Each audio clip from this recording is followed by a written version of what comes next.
Next है thyroid के function और ऑलमोस्ट हर सेल के ऊपर इसका इम्पैक्ट है।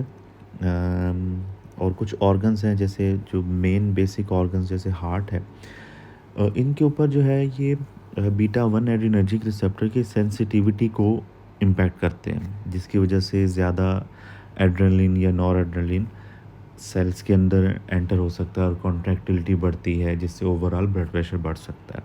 ब्रेन की डेवलपमेंट में हेल्प रोल करते हैं। माइलिन शीट है जिसकी वजह से आपको पता है इम्पल्सिस तेज़ हो जाती हैं। डेंड्राइट्स की फॉर्मेशन है, इनमें इनका रोल है।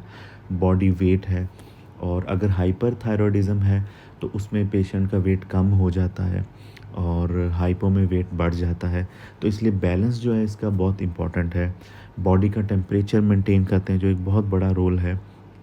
लीवर में मल्टीपल फंक्शंस हैं, ग्लाइकोजिनोलाइसिस है और ग्लूकोनियोजेनेसिस टाइप हैं, और मेटाबॉलिज्म ऑफ ग्लूकोज जो है वो इनका एक इम्पॉर्टेंट फंक्शन है।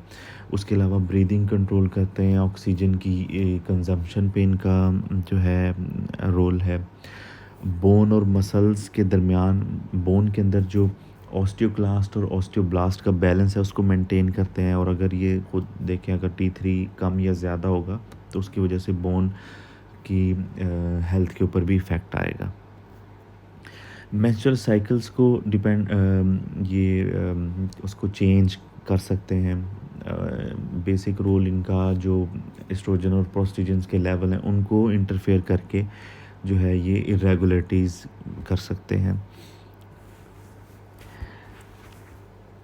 नेक्स्ट है जो बेसल मेटाबॉलिक रेट है उसको इंक्रीज़ या डिक्रीज़ कर सकते हैं। जब T3 T4 का जो एक बहुत बड़ा फंक्शन ये है कि ये सेल के अंदर जा सकते हैं। सेल के अंदर जाके ये T4 जो है वो T3 में कन्वर्ट होता है। उसके बाद ये वहाँ न्यूक्लियस के अंदर जाके प्रोटीन सिंथेसिस जैसे एटीपेज है जो कि एनर्जी को यूज़ करता है, इसकी सिंथेसिस करता है, जिसकी वजह से more and more energy ATPases use करते हैं।